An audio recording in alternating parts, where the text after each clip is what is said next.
On is a special series, a talk show that we're hosting here at the Choir School of Delaware as a distance learning tool for music teachers and just something fun for choral enthusiasts to tune into while they're at home. So we are so excited to be on episode 2. Episode 1, if you missed it, you can find that on our Facebook page or on our YouTube, and you can hear our conversation with Dr. Rollo Dilworth. Today, we are super excited because we have one of our favorite conductors, Dr. Amanda Quist from the Frost School of Music at the University of Miami. So welcome, Dr. Quist. Yay, thank you for having me. I'm so excited to be here. Oh my gosh, we're so thrilled that you're on with us today. And we also have some other of our folks, our singers here today from the choir school, and I'm going to allow them to introduce themselves. Why don't we start out with Vania? Hey, hi everyone, I'm Vania. I've been in the choir school for 2 years, and what I really like about the choir school is all the different things that are always going on and all the opportunities that I've had these past 2 years. And I'm very excited to ask some questions today. Awesome. And Ari. Hi, my name is Ari. I'm a senior in high school, and this is my...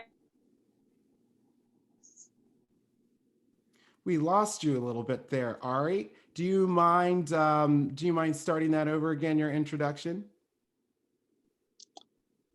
I think we just lost your mic, but let's see if we can circle back and make sure that we have you all settled. And Mr. Alex?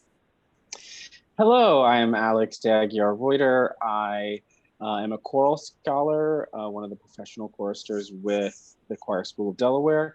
I'm also the Marketing and Development Associate there. And I've had the pleasure of singing under the baton of Dr. Quist several times while at doing my master's work at Westminster Choir College. And so it's wonderful to be here. Great. So I'm so glad we're all able to be here today. Ari, is your mic cooperating with us? I didn't know. Yay. There we go. We can hear you now. Great. Sorry. Yay. Do you mind doing your introduction again for us? Okay. Hi, my name is Ari, senior in high school and my first year at the choir school. Some things that I like about it is the variety of songs that we do, and that we don't just do gospel or just, praise, and it's a lot of fun. Awesome. Well, thank you for joining us, everyone. We're just going to jump in here. First, I just want to ask you, Dr. Quist, how are you doing? How are you and Dr. Brent doing? Like, how's Alex doing? Like, what are you guys up to these days? Everyone well? A great question. We're doing well. We are thrilled to be in Miami. It's such a beautiful place. And the nice thing is you just step outside and almost every day is a day where you can do that. And I love that. So our son, Alex, is just over 1 year old, and he is super precious to me, of course, because I'm his mom. But he's doing great. He's just starting to walk and toddle around, and he loves music, and it's great. And Dr. Brent and I are both just trying to kind of, like everyone else, we're teaching online. We're trying to kind of stay connected to students and to music. We have days where we're just a little crazy, we start to think, what is all of this? But we're just thrilled that this is all happening at a time where we actually can see each other and connect with each other, because without that, this would be crazy hard. And so that's one benefit, I guess, of what we're going through. So we're doing okay. Awesome. That's good to hear. And just curious, what does distance learning look like for you guys? What did you guys do with your ensembles? It's been really interesting to hear how people have found different creative approaches this semester. It's a great question. So our ensembles, and I'm sorry, you might hear my cat occasionally, so maybe I'll demonstrate her later. One of the things that we have done is with the ensembles, we met the required number of hours. So we weren't technically required to keep meeting in a formal way. So I kept meeting with my choirs in an informal way, just to connect with them, to see how everyone's doing. Here's the cat, just so you can see her. We kept doing little projects and things, breakout groups, and just ways to stay connected, because I found that, of course, music making is our #1 goal, but that's so difficult virtually. And I think that just for us to stay talking to one another has been pretty crucial in everybody's sense of well-being. And then in addition, I've been teaching conducting lessons online, and that's been really interesting. One of the things I love is that in Zoom, I can see their screen and my screen at the same time. And so I can show a gesture and watch their gesture exactly next to mine. And that actually has allowed for some kind of fine tuning that we don't normally have in the studio. So that's actually been kind of a cool benefit. Yeah, and I've just been doing lots of these kinds of Zoom sessions. Well, that's pretty cool. It's amazing. Yeah. Doing lessons online. We've been doing some piano lessons. Vania's having piano lessons each week online, and they're also having voice lessons online. And even though things are different and it's not the same, there's never a replacement for, of course, an in-person experience. However, I definitely have noticed that there are some actual benefits of doing some teaching online, and even when I can't necessarily accompany at the same time and people are singing something a cappella back for a section, really I've noticed a huge difference. And also, when teaching, we're doing Zoom rehearsals, which is bizarre because I can't hear anyone singing. And we're preparing for a big concert, our gala, which we'll talk a little bit about. But I've noticed that as a conductor and as an educator, I'm having to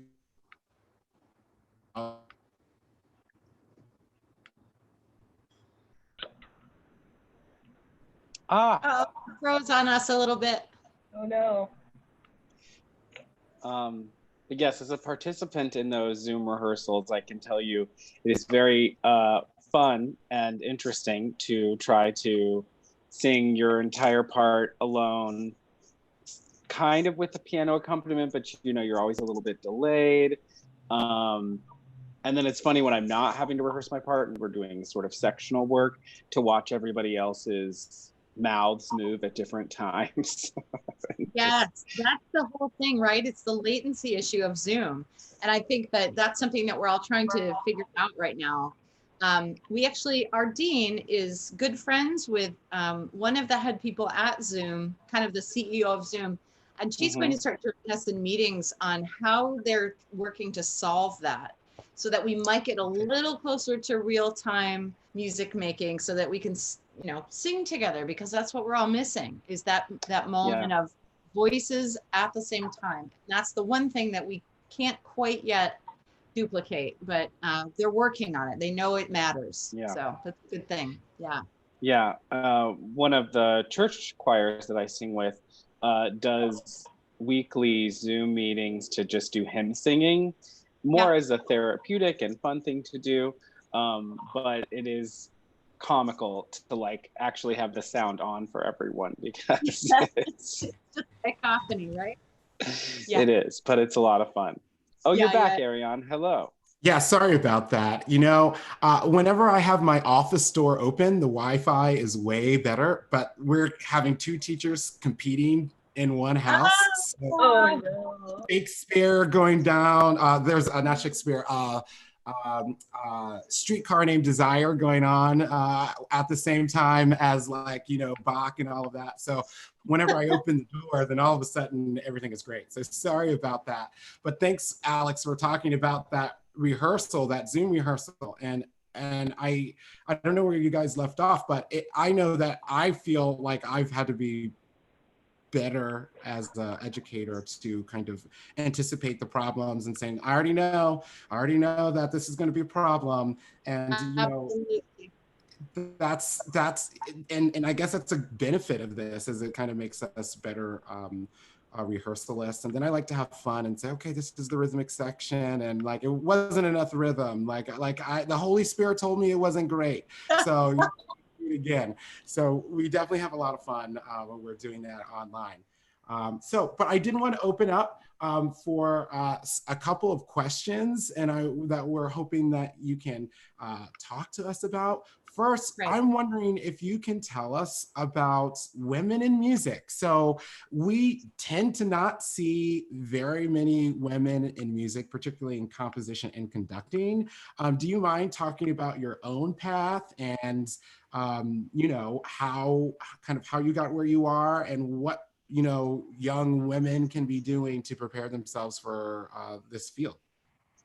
Absolutely. I asked this question one time of a mentor who is in her mid 80s, and she was a pioneer. She was a real trailblazer. And I said, what can women do? And she said, just be good. Just be good at your job. And I thought, oh, okay, that's it. But there's some truth to that. But let me back up and tell you a little bit about kind of how I got here. So when I was a high school student, I was, of course, in every choir I could imagine. But I really loved playing basketball, as many of you know. And that was kind of my focus. And I also really loved the idea of becoming a psychologist. When we take those tests in high school, what career are you most suited for? Something about the things I loved most and cared about brought me to the arts and psychology and teaching over and over again. And so that's what I kind of thought I was going to do. So I started school and I auditioned for a vocal jazz group directed by a gentleman named Dwayne Davis, who is one of my greatest mentors to this day.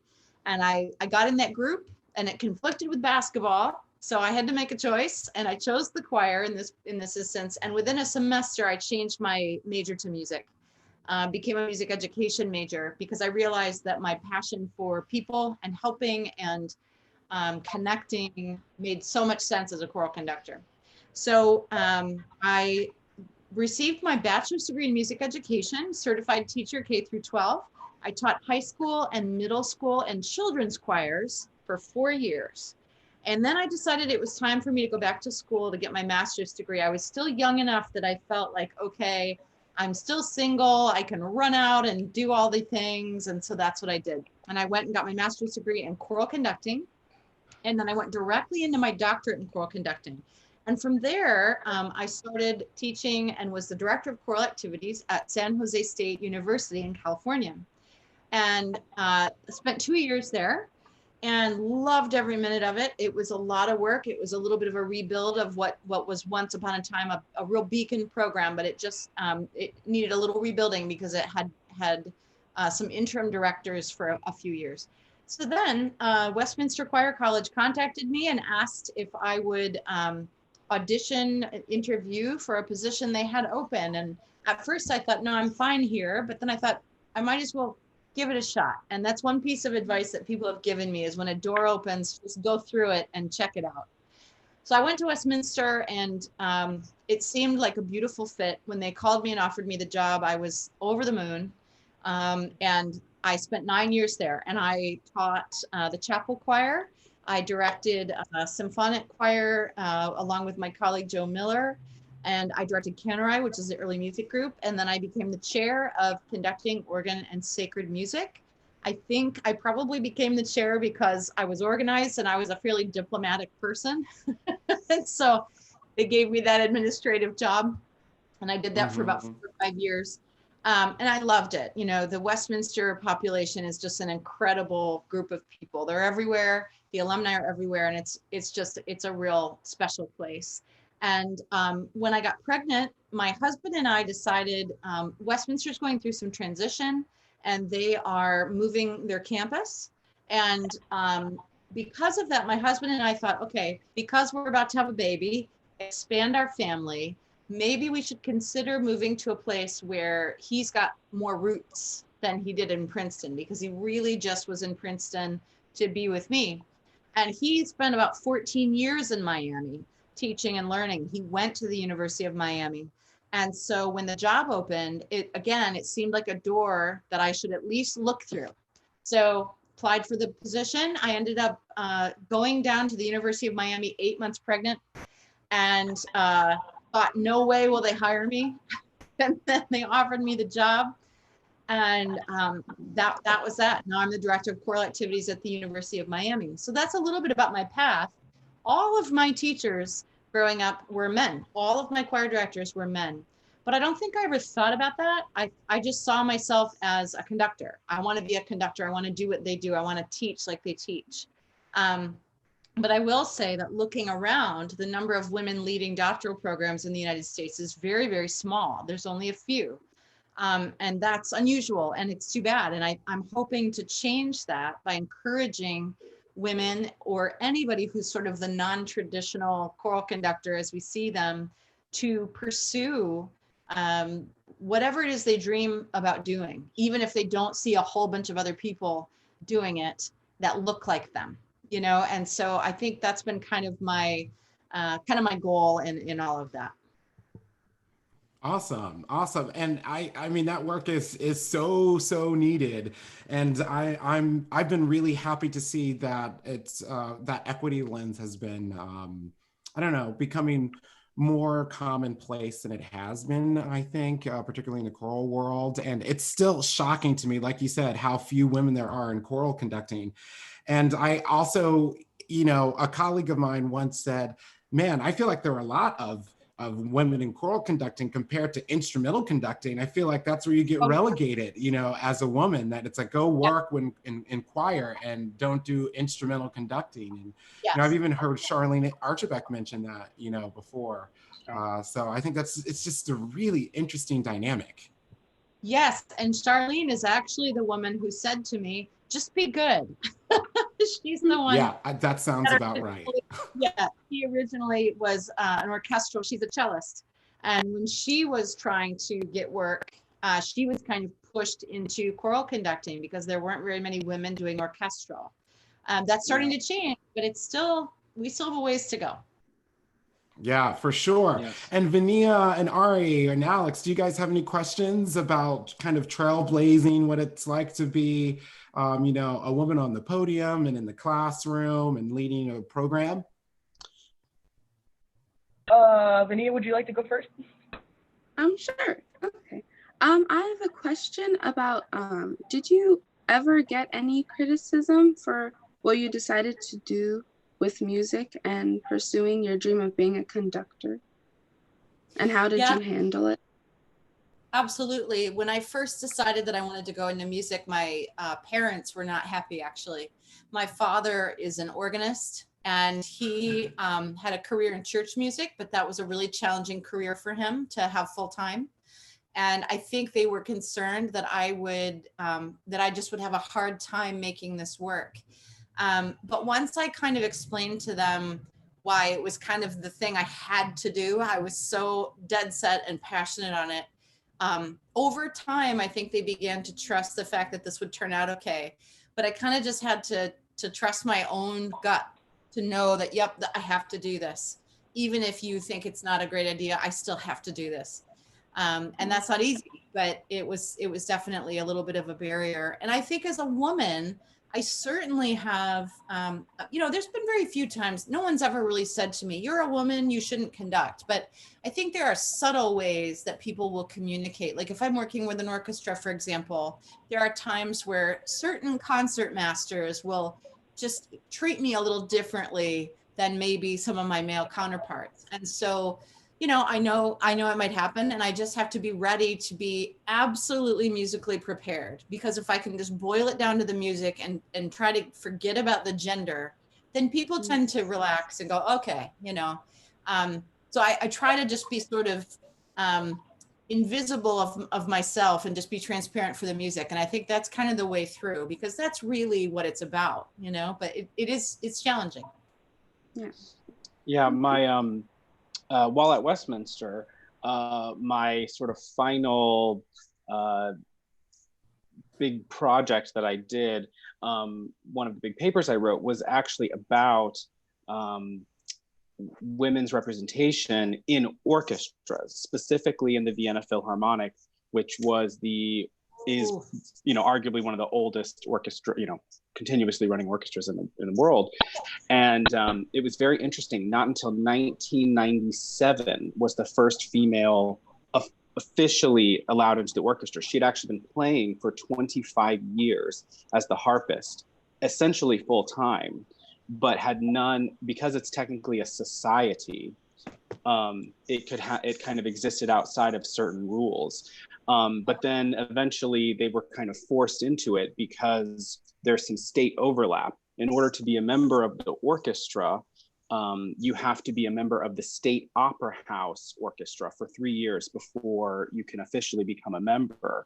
Well, because that was state funded, it kind of created some interesting paradoxes. And then they were actually doing a tour in the United States that got picketed during that time because of the lack of women represented in the orchestra. And it is a slow, they're slowly growing, they're slowly adding women. There is a whole thing now about the way they dress. Everyone sort of dresses the same now. They had a whole, a designer come in and make these outfits that essentially make the women look exactly like the men. So it doesn't, make it feel like they're all that different. And it was a very interesting article. I love Vienna. I studied abroad in Vienna. I saw that orchestra and the opera orchestra all the time. And so I had never really thought about it when I was there. And that was only 11 years after, the first woman had been let in. So I'm sure that there are more now than there were when I was there. But it was just a very interesting, phenomenon to see, and a very interesting topic, especially I think the older the organization, the harder it is to break into. But, Yes. You just got to keep working. Yeah, absolutely. That's the reality. I think, for me personally, I haven't had an enormous number of moments where people said, you're a woman, therefore X. However, the reality is, if you look out there and you start doing some research, especially in the orchestral world, the number of women in leadership positions or even concertmaster positions or anything is significantly fewer. And so how can that not affect our perception of women in music, even though we say, oh yeah, well, we see everyone equally. But, I do think that there's pressure for women to dress a certain way, to perhaps look or feel more masculine in the way that they present themselves.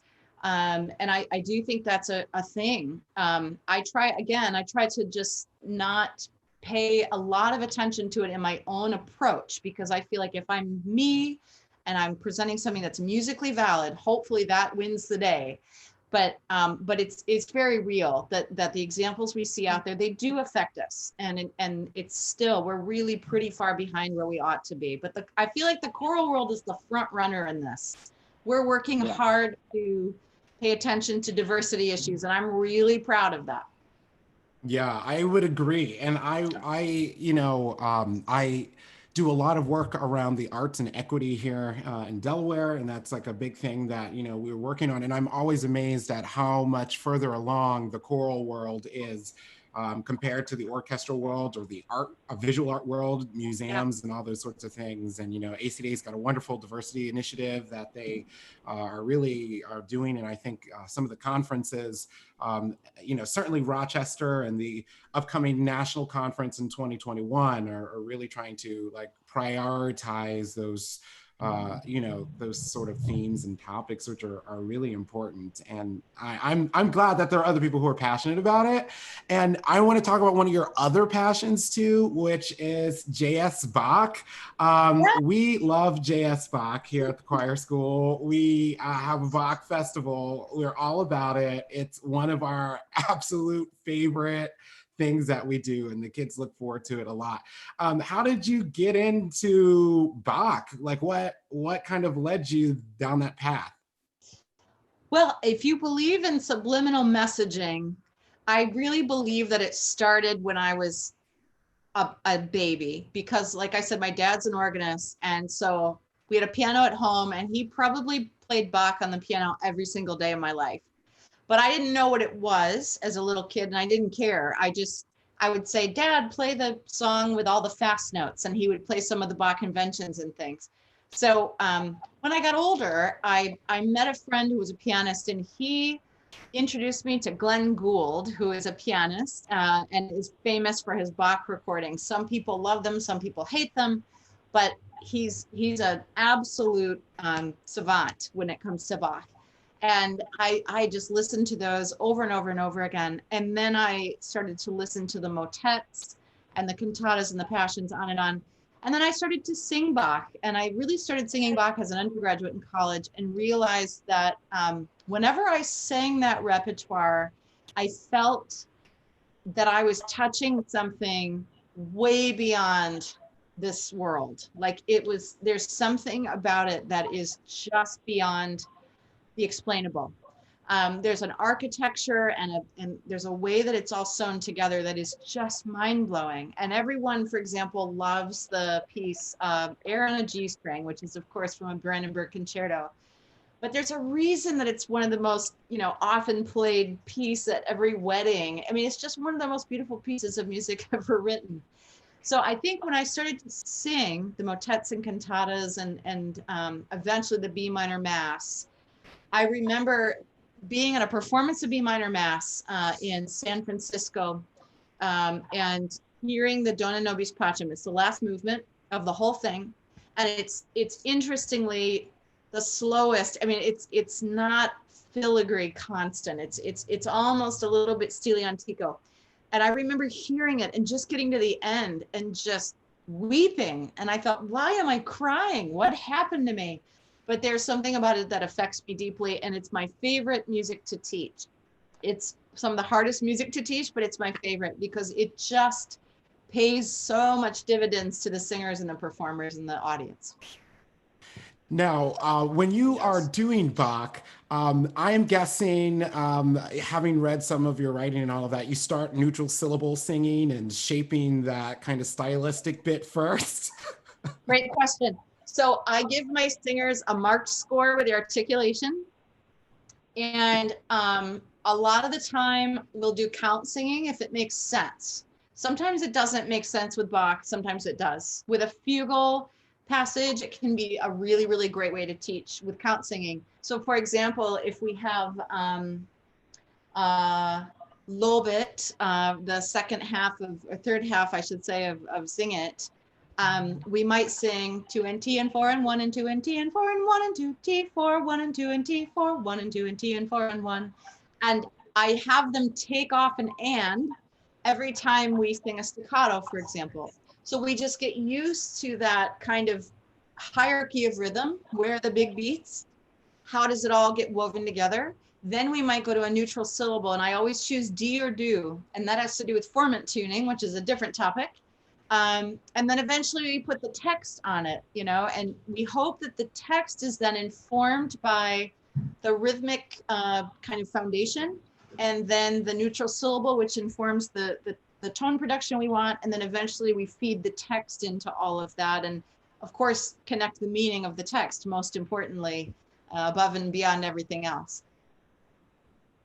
Thank you for that. That makes a lot of sense. And I, that marked score, I think, is also a really pro tip, because it allows people to see a visual, because, when we talk about style, it's so hard to visually, to do it without kind of the visual cue on that. So I think that's definitely a great way for singers of all levels and abilities, because these little, even stress and unstress is a really great way to be able to help with that. Yeah, big time. That was one of my favorite days or funniest days when I was at Westminster. We were singing in symphonic choir, and Dr. Miller gave us all, sent out a marked score and said, you need to come to rehearsal next time with all of these markings in your music, or you go home. And he was not messing around. But Vania and Ari, if you could, did any of that sound familiar, what she was describing, that process when we learned Bach for ACDA and our December concert? Yeah, it definitely did. I don't know about Vania, but I know for me, the certain parts where we'd have to fine tune, it did take me a while, and I would at home try to do it myself. I would especially have to take my time, because sometimes I, trip over the notes. Mm-hmm. Mm. For sure. And Vania, what was your experience singing Bach? You've sung a few Bach things with us now. Yes, in my first year, I think the first performance that I attended was the Bach Festival. And we sang a bunch of Bach, and there was a bunch of German, and I had no idea what anything was. But as I continued to learn more music by Bach, I was very interested and fascinated by how it was all put together. And I also remember how just learning German, all the different pronunciations, it was very fun to learn and interesting to see the translations, how all the words were put together, and it was just very beautiful. Yeah. Yeah, and that's, I think, the best part about Bach is that you can, it's like Legos. You can have them together and you can break them apart and see the different shapes that kind of create the whole the whole work. And I don't know, I think it's a great teaching tool for anyone who's watching. You know, we make the commitment to do a full cantata every year, and some people think that's crazy and it's too much and it's overwhelming. But I think it's well worth doing with choirs. And there are so many different cantatas out there with different voicings and different ability levels. And we have an intergenerational choir model, which Bach did as well, which is pretty interesting. But we try to, for our younger singers and who aren't as experienced, they're typically unchanged voices. And so we look for all the kind of basic cantus firmus cantatas, the one where there are the chorale melodies, and that allows the treble voices. We call them trebles because the boys will get all bent out of shape if we call them sopranos. But the trebles are able to kind of just float over the top. And then the more experienced singers are able to kind of dig into the ATB parts, which so everyone is being challenged at an appropriate level, and you're also able to kind of cultivate that beautiful soprano sound, that beautiful treble sounds. So I don't know, I would encourage everyone to try it out. I was scared. It took me over 6 or 7 years to have the courage to even do something like that. So do it. Why would you say do Bach, Dr. Quist? Oh, it's just, it will make you a better musician and it will enrich your life. Everyone that I know that has ever participated in singing Bach has just been completely joyful after the fact. So it just makes us better. I really think that. Awesome. So what I'm going to do very quickly is I'm going to play a quick little example of a little Bach excerpt here, and you'll be able to hear kind of how what we always try to think is how are the instrumentalists playing this, and like really, you know, a lot of times we need to, you know, match, you know, the bow, and what does the Baroque bow look like, and you know, it's not quite the same, and how do we do that? So we're going to play a little example of something that we did with BWV number 4, Christlagen Todes Banden, which I always recommend as a great place to begin with Bach, because you do have the cantus firmus on the top and more intricate things, you know, in the ATB parts. So we'll play a little example of that. And then one of our choristers, Vania, chose what her favorite piece of yours that you conducted, Dr. Quist, is. And we'll reveal that in just a moment here. So here we go. We're going to start off, and hopefully my screen will share and all of this will work properly. Let's keep our fingers crossed.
just wanted to play a little bit of that.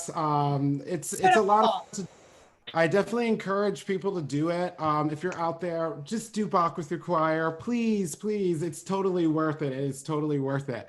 Now, Vania was telling us she was going through and she was doing some research online as we were getting ready for this interview. And I said, what did you research and what did you learn? And Vania was like, I really loved this one piece. Do you want to tell us what that was, Vania? Yes, it was the Abendlied piece. Oh, yes. So that was her favorite one. I was like, you've got good taste. Yes. And that Abendlied. So you were conducting Cantori, Westminster's Cantori on the Lumina CD, which is available and people can find online. It's on Spotify as well. It's one of definitely my go-tos. So I was like, Vania, yes, you're going to some good choral rehearsals if you're choosing good repertoire like this. Yes, exactly. Awesome. So that is her favorite. So I figured I'd play just a little clip of that. And if you're looking to, anyone is looking for where they can, find this, again, you can find it on all the places where music is streaming. And I love this. I love this album. It's on my running playlist too. It shouldn't be, but it is. So I absolutely, I'll play a little clip of this brilliant work.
That's just so beautiful. It's just amazing, incredible. Just everything about it is just so perfect. I'm like, I don't even know how you train choirs to do that. And the thing that's crazy too is like, in the choir at Frost sounds amazing. I saw a video of you guys and the Frost crowd doing some Hogan, and I was just like, oh my God, just like how, I don't even know how you even do it. But speaking of the Frost School of Music, tell us, how does one, like, how do you, how should our students be thinking about, applying, auditioning, preparing for study beyond high school? Great question. I think there's a couple of things that are really crucial. So a school like University of Miami is a similar school to like a Princeton University, where you do need a fairly high academic record, fairly high GPA in order to be considered for the university as a whole. The Frost School is going to look at you as a musician and as a singer or pianist or whatever it is that you do. But that's the first step. You can take private voice lessons or be involved with your school choral program and take piano lessons. Those are all things that will help you get your foot in the door. We have many majors. We have music education, vocal performance, Bachelor of Arts in Music, music engineering, music business, contemporary and popular music, jazz, music therapy. It's one of the rare places that has an undergrad degree in music therapy, and of course, vocal performance. So I would say the students that are successful at Frost are students who come in with a well-prepared audition. We usually have you sing 2 to 3 pieces, and all the instructions for that are online.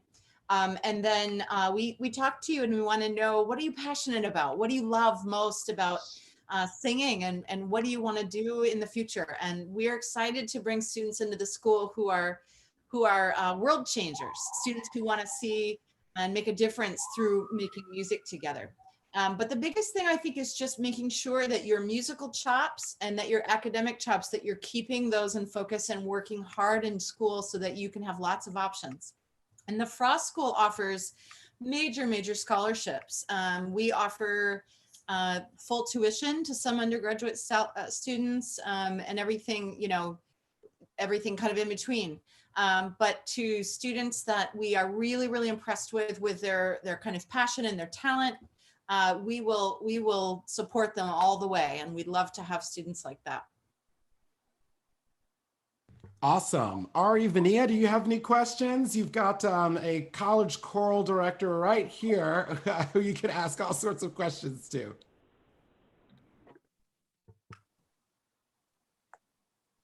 Hey, I have a question. So even though this is my last year, I will not be able to go into college in the fall time because I am enlisted in the National Guard, which means I'll have to do all of my training first. Wow. Yeah, which means I'll have to go in springtime. Yeah, in the springtime of 2021. And I know that my stuff will transfer over from doing that, so it'll help. But in terms of, sorry, I'm bad at wording things. I'm trying to figure out what I'm trying to ask here. That's okay.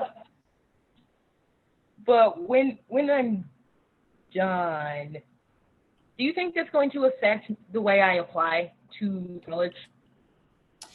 It depends on the school. So like at Frost, we our deadline for undergraduate applications for the year is December 1st, but that's then intended for the following fall.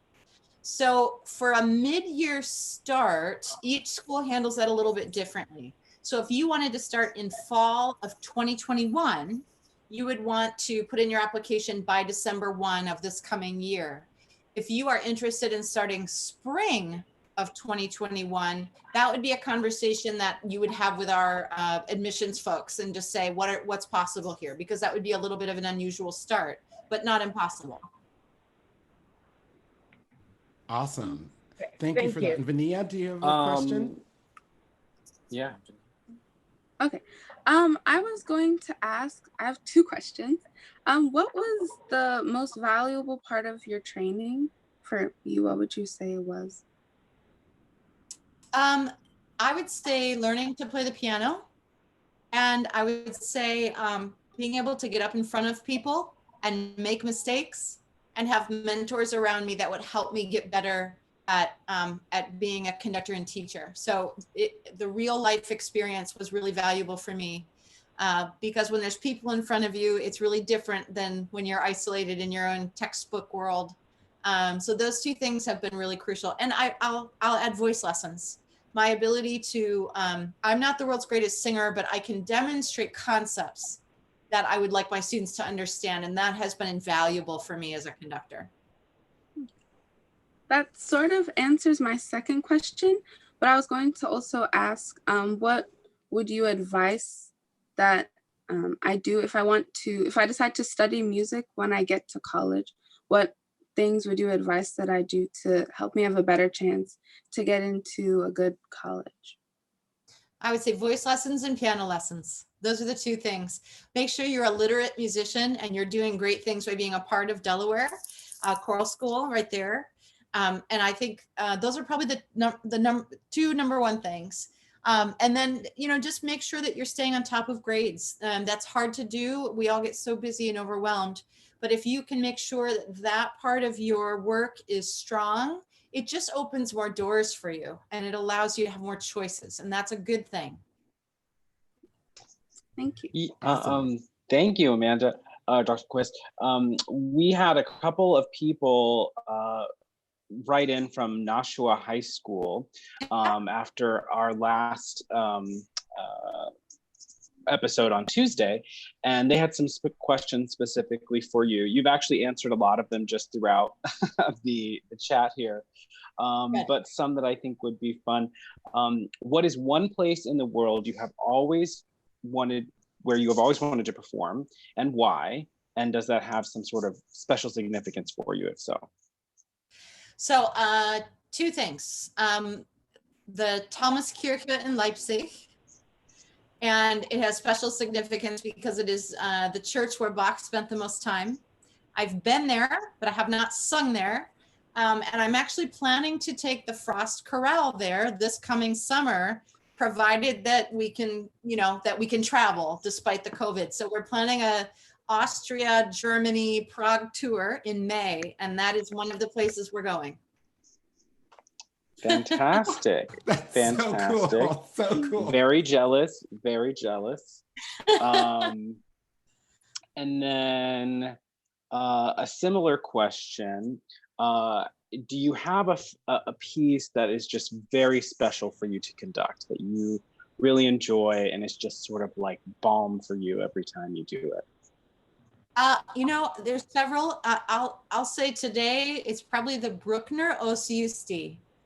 I actually performed this with you at the choral school last year, I think with Ken Rye, or the year before, I can't remember. Yeah. But Yep. Bruckner and Reinberger, they all look back and kind of wrote in a Renaissance style in a way, even though they were Romantic period composers. And if you listen to the Bruckner Os Justi, it is just ridiculously beautiful. And I love doing it with choirs because as soon as they get to the section that has a whole chain of suspensions in it, their eyes just light up like, what is this magic that's happening? And it's Bruckner. We don't think of Bruckner that often, but it's just glorious, glorious music. And probably the other one is Bach's Sing It. I just can't not be joyful when I deal with Bach's Sing It. So it's just always going to be one of my faves. Now, I think that what I've noticed is you love pieces that have like really nice voice leading. Like it seems that it's all about that kind of independent voice, I don't know what it is about that kind of polyphony, but that kind of polyphony is just, I don't know. It allows each singer to sing a melody. And I guess that's the brilliance of it. I don't know. Totally. It seems you have incredible. To fall in love with your line. Yeah.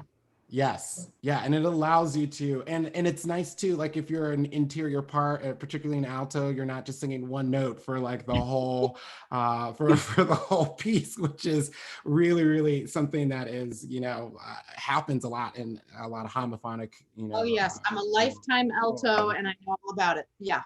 Yeah, for sure. That is so funny. Now, I have a question as we're going to get ready and wrap up here. And we're going to give you our quarantine quiz, which is a lot of fun. But one thing that I'm hoping that you can do for us is I am totally obsessed with conducting patterns. And the pattern that I find is the most widely varied and I think is hard to teach is the 2 pattern, which is funny because it should be a very simple pattern. And you kind of get these like textbook diagrams that look like these like parabola shapes. And I'm fairly convinced that no one can effectively conduct a parabola shape in 2 patterns. So can you tell us and show us how you conduct the 2 pattern and give us some insight? Yeah. So this is the same for every conductor. Everyone hates 2. So a couple tricks. One is I decide if the music is rhythmic, I want the pattern to be more vertical. So I'm going to come down and I'm going to conduct this way so that the primary movement of my gesture is a little bit more up and down. And you might even think of it as like an umbrella handle. The other thing is if it's legato, I'm going to make it a more horizontal pattern. So I might think of it as more of a banana shape as I come back and forth. However, if the music lends itself this way with the phrasing, I will create what are called supermeters. So 2 bars of 2 can become one big 4 pattern. And a 4 pattern is naturally in its architecture much more expressive than a 2 pattern is. So as long as I'm not on a first read with an orchestra, because then they're going to go, what measure are we on? But if I'm dealing with a fairly rehearsed performance, if I can do some super meter, that can help me be more expressive. But two patterns are tricky because there's not a lot of option in the nature of how you move. And that is what I, every time I see someone do it, it's all so very different. And we had Dr. Dilworth on Tuesday, and the first one, and he has a very similar approach to you. He has like a vertical one, and he actually does like with fast, like the Sousa March, like does like the kind of more of an angled one there, and because of not cutting the beat or speeding up. And it was something that I had never really thought about. And then I probably walked around the house doing that pattern about 100 times. And I was like, oh my God, maybe I have always been cutting off like and rushing the choir. And I felt mortified, know, but a similar kind of idea about the kind of vertical like nature of it. So I think maybe someone needs to come out and redo all the two patterns and all of the textbooks, because the parabola shape just isn't sufficient. Like, it's like, yeah, let's absolutely do it. So thank you for that. As we get ready and close today, we could talk to you forever, but I know you've got other things you've got to do today. But we wanted to move into our ending quarantine quiz. So this quarantine quiz is just a lighthearted quiz that we've been ending with. And so essentially what we'll do is we are going to just ask you some questions, and everyone on is going to be able to play with us. And it's basically nose goes. We're going to ask if you've done that thing. You're just going to put your finger on your nose. And these are just some funny, lighthearted things that we came up with that people have been doing during this quarantine. And so I'm just going to grab my iPad here, and I'm going to put 90 seconds on the clock. You can sort of kind of see that. And then what's going to happen is you'll see a duck revealed here, and you'll hear it quack like a duck, and you'll know we're out of time. And so Mr. Alex is going to ask the questions. Here we go. Okay. Nose goes if you used Zoom, did a puzzle, dyed your hair, baked bread, made a TikTok, taken a face mask selfie, coughed and wondered, skipped a shower, gave in to Tiger King, purchased more than 10 rolls of toilet paper at a time, became that person at Costco, pretended to be frozen or muted on Zoom, have to beg with someone, or had to beg with someone to keep them at home, to stay home, attempted a virtual choir video and failed, worn pajamas for 24 hours or more in succession, joined a virtual happy hour, lost track of days of the week, morphed into a nocturnal being, logged onto Zoom with business attire on top and pajama bottoms on the bottom. Well, thank you for doing that. Thank you so much for joining us, Dr. Quist. This was such an enjoyable conversation. We are so glad that you came on with us. And we actually have a guest that you know who's coming on next week. Dr. Brent is coming on actually next week. So you guys will get to hear from him next week. So coming up just before we sign off for everyone, next week on Tuesday at a slightly different time at 12:30, we'll be going live with Philip Stopford, and he is going to be talking about his choral composition work. We're going to be talking about one of our favorite pieces, Cable Misa Brevis, which he wrote a number of years ago, and we've been keeping in the repertoire. And we're also I'm going to answer a lot of questions that folks have for him as well. So really excited about that. And then on Thursday, we are going to meet up with Dr. Brent. And with Dr. Brent, we're going to talk about something really, really exciting, which is a project, a commission that we worked on with him last year. We Are the Music Makers. A lot of folks have been asking me about this. It's what we built our ACDA set around in Rochester this year. And so really excited to play a bit of that recording with you guys and to share about the process and that. We're also going to talk about some vocal jazz. So we also want to do a shout out to Nashua High School North and their brilliant director, Brianne, for sending questions. We're so glad that you guys tuned in with us. For other choral directors out there of students of any age level, please send us an email at info@choirschoolofdelaware.org. And you can send us questions that you have for our upcoming guests. We'd love to hear from you. We'd love to hear from your students. And again, thank you all. Be well, stay safe. And thanks to Dr. Amanda Quist for being with us today. And thank you to our choristers as well. Thank you all and have a wonderful day. Thank you.